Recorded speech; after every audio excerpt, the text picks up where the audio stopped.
Eu te odeio, não me deixe. Olha só esse título, que é super contraditório, já diz muito sobre um dos diagnósticos mais complexos e, vamos ser sinceros, mais mal compreendidos da saúde mental. A gente vai usar esse livro, que é uma referência, como nosso guia para tentar decifrar essa verdadeira montanha-russa emocional, que é o transtorno da personalidade borderline. Para começar, vamos pensar nessa citação aqui. Ela já coloca a gente direto dentro da experiência de quem vive com o transtorno. Essa mudança, que é super brusca e até confusa de emoções, é um dos pilares que a gente vai explorar. É uma tempestade interna, que para quem está de fora pode parecer algo sem pé nem cabeça. E essa acaba sendo a pergunta central, não é mesmo? Como é que se navega por um mundo onde os sentimentos mais intensos podem virar do avesso em questão de minutos? Para a gente entender isso de verdade, a gente precisa ir muito, mas muito além da superfície. Então, nossa primeira parada é bem no coração do conflito, que o título do livro resume perfeitamente. É um mundo de tudo ou nada, sabe? De amor e ódio, de uma necessidade gigantesca de estar perto e, ao mesmo tempo, um medo que paralisa de se afastar. Tudo acontecendo junto.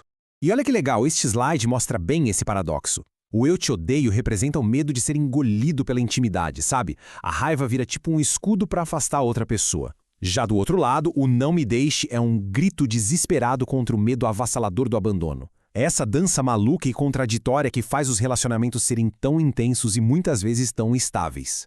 Mas como é que isso aparece na vida real, no dia a dia? Para deixar tudo mais concreto, o livro nos apresenta a Jennifer. No trabalho, ela é um exemplo de sucesso, super competente. Mas em casa, a vida dela é um caos. E aqui tem um ponto que é crucial. O sucesso profissional não é só uma máscara. É uma das personagens que ela consegue interpretar com perfeição. Ela mesma sente que tem um repertório de personalidades, mas não sabe qual delas é a Jennifer de verdade. A história dela vai ser o nosso fio condutor para humanizar os critérios que a gente vai ver logo mais. Então, como é que os especialistas conseguem organizar esse aparente caos de sintomas? O livro faz um trabalho excelente, agrupando os 9 critérios oficiais do diagnóstico em 4 pilares ou áreas principais. Isso dá pra gente uma estrutura bem mais clara para entender o transtorno. E aqui estão eles. Primeiro, a instabilidade do humor, que é a famosa montanha-russa emocional. Depois, a impulsividade, que são aquelas ações feitas no calor do momento, muitas vezes para aliviar uma dor interna muito forte. As dificuldades nos relacionamentos, que são o grande palco do drama Eu te odeio, não me deixe. E por último, as distorções de pensamento, que é o que acontece quando o estresse fica tão pesado que a realidade parece, sei lá, se dissolver. Agora, se liga nessa metáfora que o livro traz que é simplesmente genial. Hemofilia emocional. Pensa só, o que é não ter a capacidade de estancar um sangramento emocional?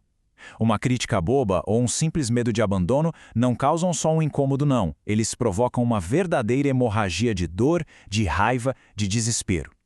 Entender isso é a chave para compreender a intensidade das reações.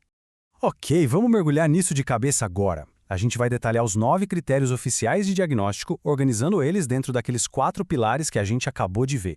O primeiro pilar é a instabilidade do humor. E olha, o critério 1, o medo do abandono, é praticamente o motor de todo o resto.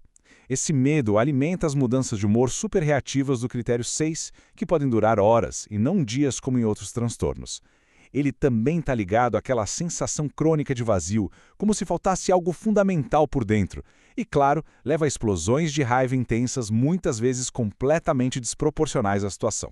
Agora vamos para o pilar da impulsividade. O critério 4 fala sobre comportamentos que podem ser autodestrutivos em pelo menos 2 dessas áreas aí. Pode ser qualquer coisa, de gastar sem parar, a abusar de álcool ou dirigir de forma perigosa. Muitas vezes são tentativas desesperadas de preencher aquele vazio ou de lidar com emoções que parecem insuportáveis no momento. Esse pilar também inclui o critério 5, que é um tópico bem difícil, mas que a gente precisa falar. A automutilação ou os gestos suicidas raramente são só para chamar a atenção. O livro explica que, muitas vezes, são uma tentativa desesperada de sentir algo real para quebrar uma sensação de anestesia, ou uma forma de se punir por se sentir mal, ou até um grito de socorro quando as palavras não dão mais conta.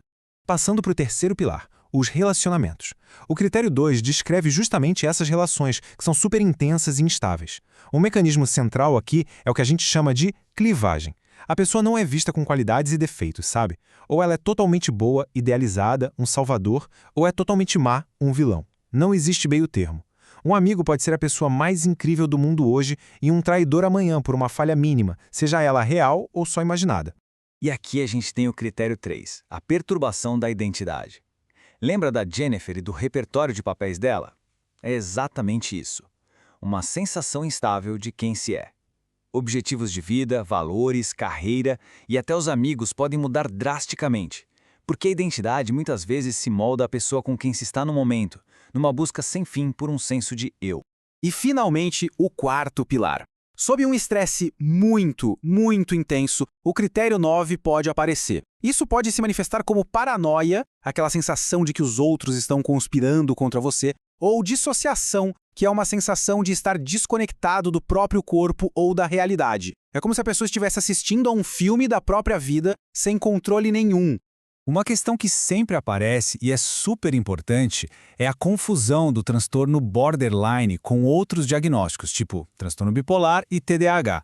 E faz sentido essa confusão porque alguns sintomas, como a instabilidade de humor e a impulsividade, realmente se parecem. Esse quadro resume as diferenças-chave de um jeito bem claro.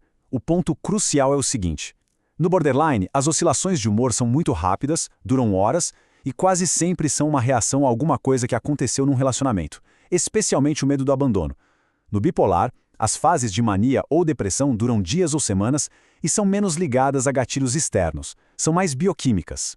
Já no TDAH, a instabilidade tem mais a ver com frustração e tédio. E claro, a identidade cronicamente instável é uma marca registrada do TPB que não aparece tanto nos outros.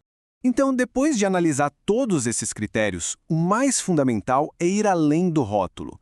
Entender o diagnóstico não serve para colocar uma etiqueta na pessoa e pronto. Serve como o primeiro passo e o mais importante para encontrar caminhos de tratamento, de compaixão e de um manejo mais eficaz das emoções. E a mensagem mais importante do livro, e da nossa análise aqui, é de esperança. Ao contrário do que se pensava antigamente, o TPB não é uma sentença para a vida toda. Com a terapia certa, especialmente a terapia comportamental dialética, muitas pessoas aprendem a regular suas emoções, a construir relacionamentos estáveis e a levar vidas plenas, com significado. A recuperação é totalmente possível. O livro nos lembra que muitos desses traços existem num espectro. A intensidade e o prejuízo que eles causam na vida da pessoa é que definem o transtorno. Essa imagem aqui convida a gente a pensar sobre como a linha entre diferentes estados psicológicos pode ser, na verdade, muito sutil. E a gente termina com essa pergunta provocadora do próprio livro. Será que o medo da solidão, a reação intensa à rejeição, ou a busca por uma identidade não são, em algum grau, experiências humanas universais? Refletir sobre isso talvez seja o melhor caminho para a gente ter mais empatia e, finalmente, mais compreensão.